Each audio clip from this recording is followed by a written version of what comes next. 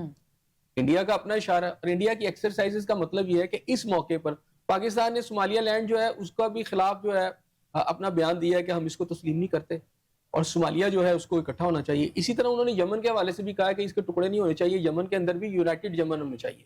Right. تو وہ دونوں اس ایجنڈے کے جو ہے دیے جا رہے ہیں، اس میں پاکستان جو ہے ان کے خلاف ہے اور وہ نہیں چاہتا کہ یہ ساؤتھ کا جو علاقہ ہے ان قوتوں کے پاس آ جائے جن کی بیک پہ اسرائیل موجود ہو یا اس کے جو بیک کے اوپر جو ہے آپ کی جو انٹرنیشنل باقی دیگر فورسز موجود ہوں.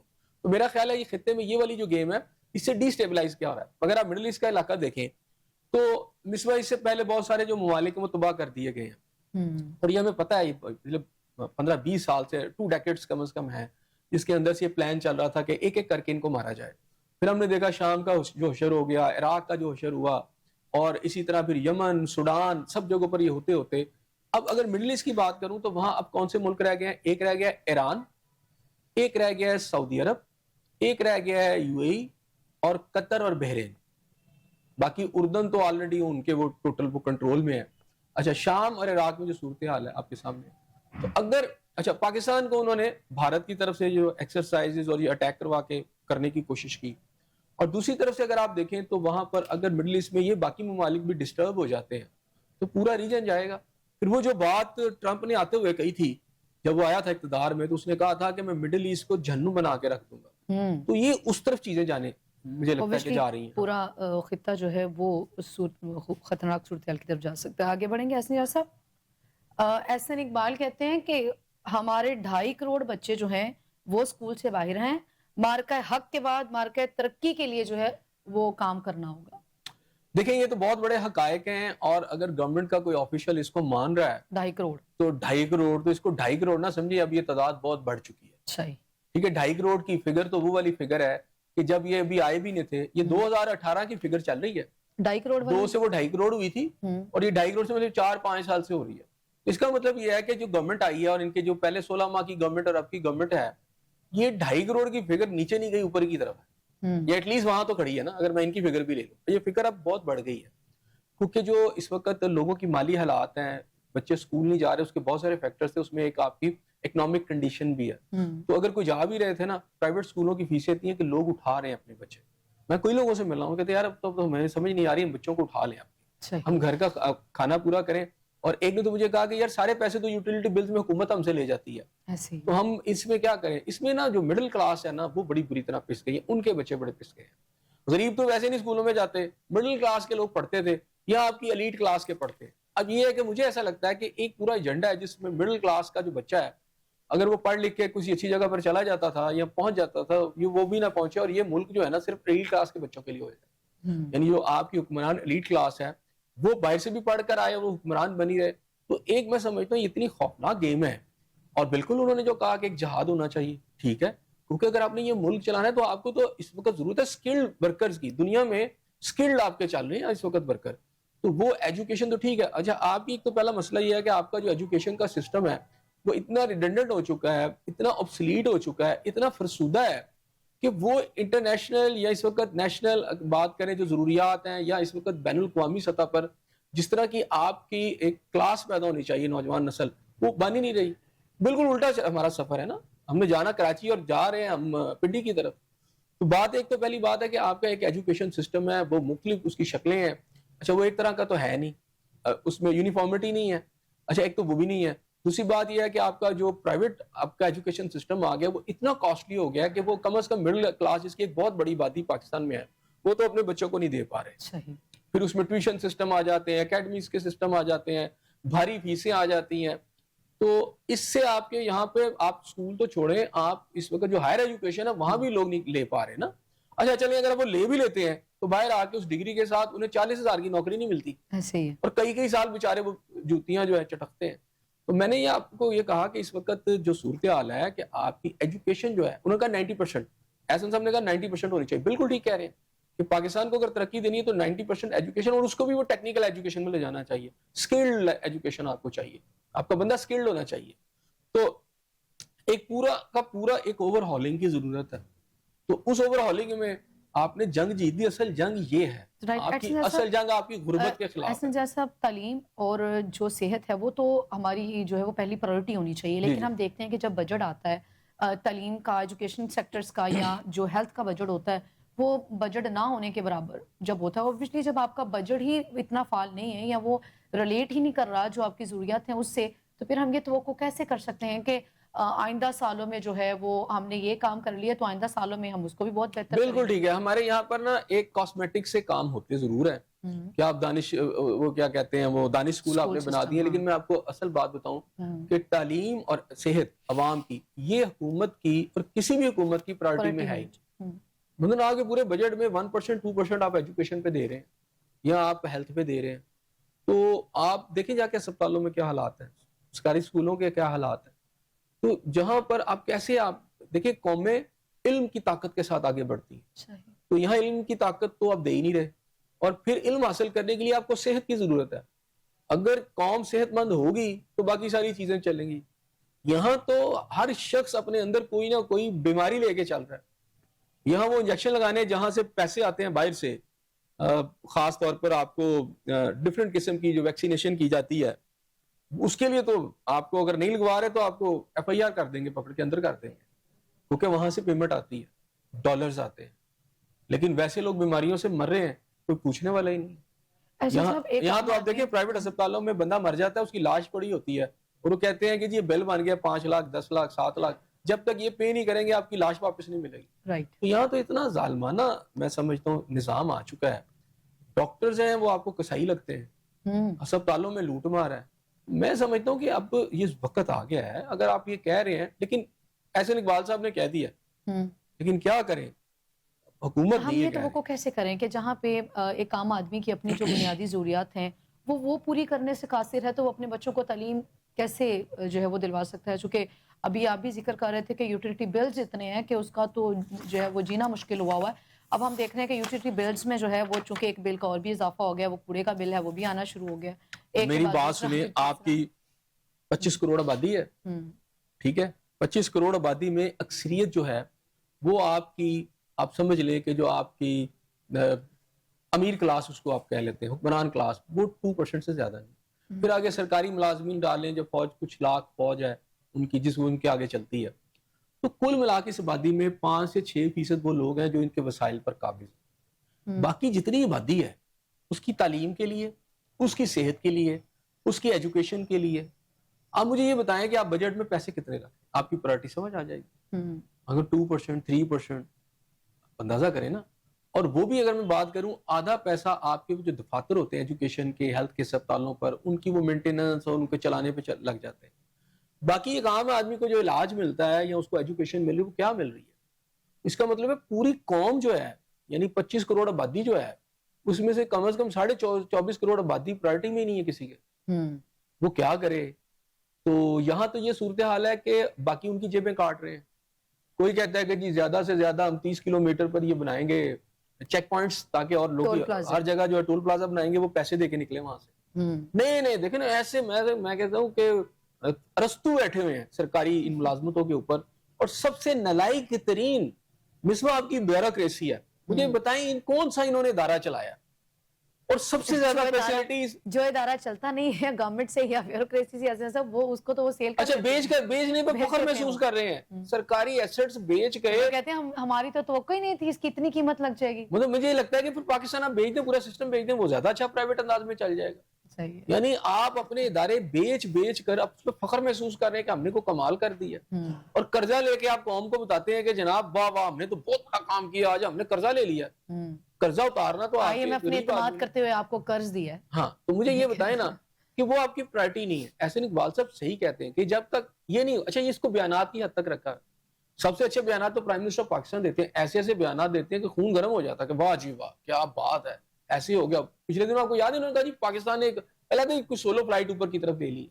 تمام اعداد و شمار آپ کے بتا رہے ہیں اس وقت ریاست کے کہ تقریباً کوئی بھی شعبہ ایسا نہیں ہے کہ جو آپ کا ترقی میں ہو، کوئی بھی ایک سرکاری شعبہ ترقی میں. ہاں ایک شعبہ ہے کہ کتنے زیادہ آپ نے اور ٹیکسز لگانے ہیں، کتنی عوام کی جیبیں، ایک شعبہ ٹیکس کلیکشن وہ دبا کے کر رہے ہیں. بڑی انٹرسٹنگ سی بات ہے. ایسا صاحب چونکہ پروگرام کے آخری حصے کی جانب ہم بڑھ رہے ہیں، گلوبل اکنامک سروے کے مطابق جو ہے وہ پاکستان نے معیشت اور امن کے حوالے سے جو ہے وہ بھارت کو پیچھے چھوڑ دیا. یہ معیشت والی بات سمجھ آ رہی ہے؟ پتہ نہیں، مجھے لگتا ہے آپ کو یہ سروے چھپوا دیتے ہیں، گلوبل روس کی پھر خبریں چلوا دیتے ہیں.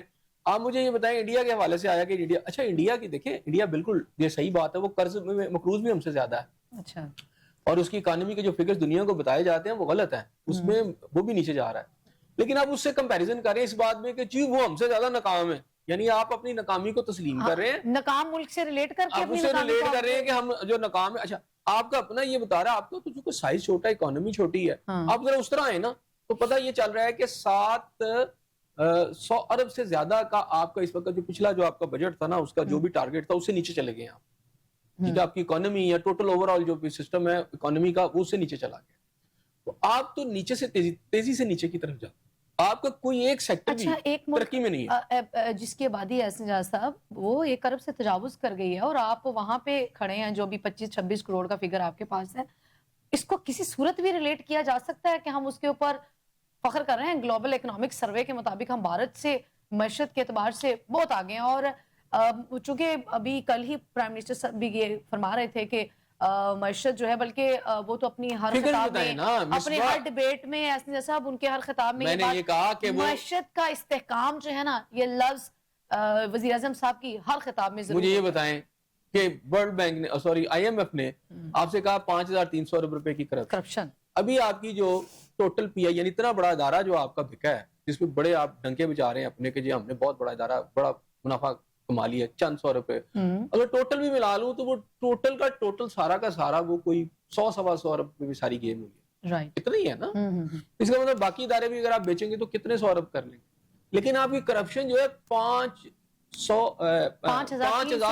ارب روپے. پھر آپ کیا اسے ڈینائی کیا گیا کہ نہیں یہ تو IMF نے غلط فگر دی ہیں، جھوٹ بول رہا ہے IMF، ہم نے تو کرپشن کی نہیں؟ کچھ بھی نہیں.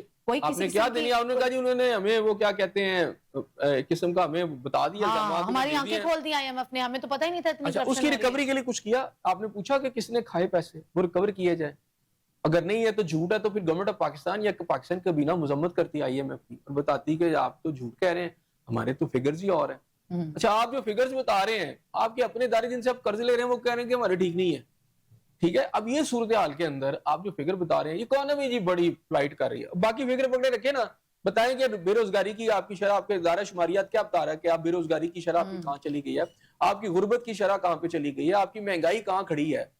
تو آپ کلیم کرتے رہے پھر اس کا کیا ہو سکتا ہے؟ اکانومی جو ہے وہ صرف جو حکومتی عہدیداران ہیں انہی کے نزدیک جو ہے وہ فلائٹ کر رہی ہے، باقی جو سارے جو ہیں وہ پریشانی کا شکار ہیں. بہت شکریہ حسن صاحب آپ کا. ناظرین آپ کا پروگرام دیکھنے کا بہت شکریہ. فی الوقت میں سنزیا سب کو دے اجازت. نیکسٹ ویک پھر ملاقات ہوگی، سیم چینل سیم ٹائم. اللہ نگہبان.